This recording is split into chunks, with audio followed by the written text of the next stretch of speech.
Welcome to this quickfire revision guide for Assassin's Creed.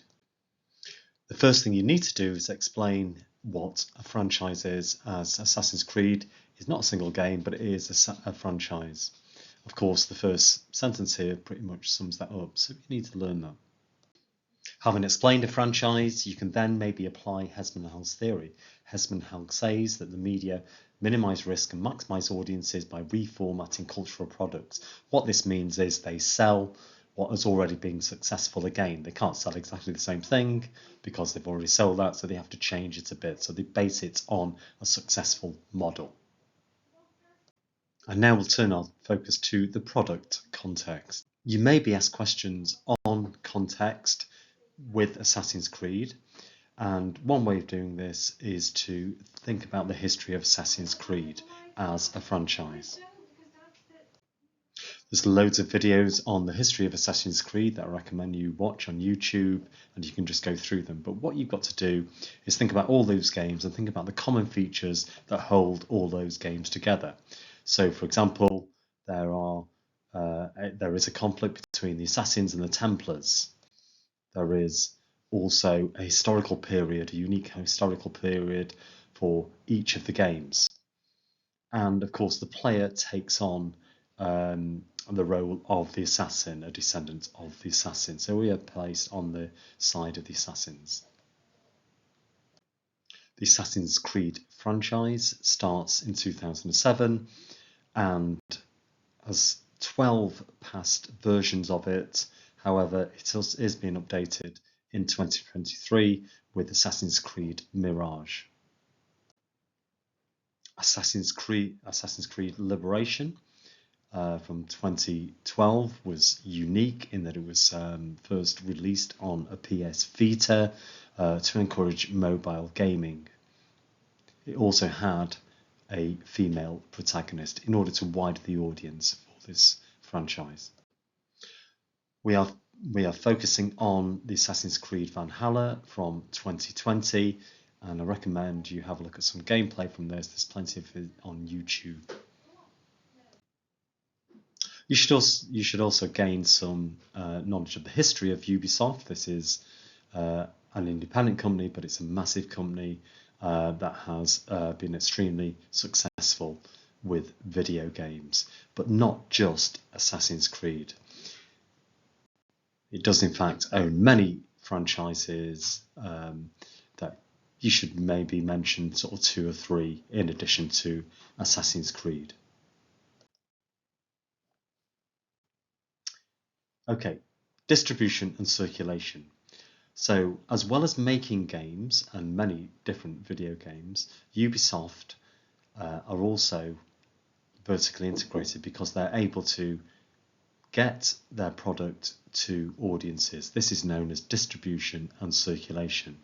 One way in which they do this is through their Ubisoft platforms. There is something called Ubisoft Connect, where gamers can sign up for this and join in and buy games and play as a community.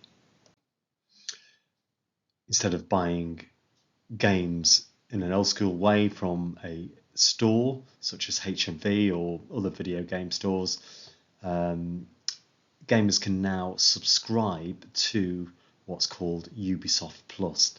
For £15 a month, they can have access to the back catalogue of any of the games from Ubisoft, in addition to access to new games as soon as they are released. Additionally, you also need to consider regulation of video games and have some knowledge about them. Regulation are to do with the rules that are there to safeguard audiences from harmful content. In the UK, video games are regulated by 2 bodies. The main organisation for regulation is the Video Standards Council Rating Board, which is connected to the BBFC that we have looked at when we looked at film regulation. However, the VSCRB use the PEGI system. This is the European system used across all countries in Europe to regulate games. You should visit the Video Standards Council Rating Board site and type in Assassin's Creed and see why it has been rated as PEGI 18. When thinking about regulation, we can also consider the theory of Livingstone and Lunt. They talk about different aspects of regulation. They say regulation is there to safeguard citizens, that's to safeguard people throughout the nation against harmful content that may influence them or disturb them or get them to act in a particular sort of way.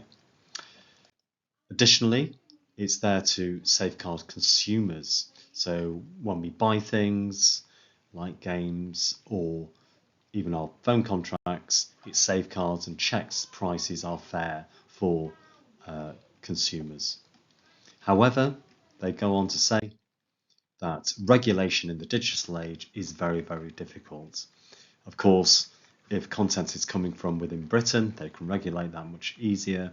But if it's coming from anywhere in the world, from people they don't know, in the age of the prosumer, then it's making that much more difficult in terms of regulation. You also need to be able to say something in relation to audience and video games. You can consider audience by thinking about the media effects theory from Albert Bandura. This theory is an old-fashioned theory and has pretty much been discarded now. Bandura argued that people seeing harmful and negative things within the media actually negatively influence the audience, and they carried out sort of copycat acts if they see it in the media. However, it's been discarded as people are far more complex than that. Many of us watch things in the media that we don't therefore copy. There's also fandom from Henry Jenkins, which is an active audience theory as opposed to Bandura's passive audience theory. Jenkins' theory is a way of explaining how audiences behave in the digital age. In these days of being able to be prosumers rather than just consumers and watching the media, we can now produce stuff as well. He says that audiences have become active participants. They don't just watch, but they get involved with creating their own media. They can do this through something called textual poaching. Textual poaching means stealing existing media from big organizations through screenshots, through recording anything and using it for your own media. When audiences do this, he says that fans construct their own social and cultural identities by having sites dedicated to things that they are particularly interested in and trying to attract their own audience. Examples of fandom and this fan behavior can be seen through the Reddit site dedicated to Assassin's Creed that's put together by fans for fans. Additionally, there is an Assassin's Creed wiki page, again put together by fans for fans. And there are many videos on YouTube that you can explore yourself that give good examples of fandom. Having considered all these points, we can then come to the conclusion that Assassin's Creed is a highly commercially successful franchise. And you might be asked as to why that is, and you need to come up with some reasons for that. So I would revise some clear points to answer as to how Assassin's Creed has become commercially successful. I'll leave you with some on the screen now. Thank you.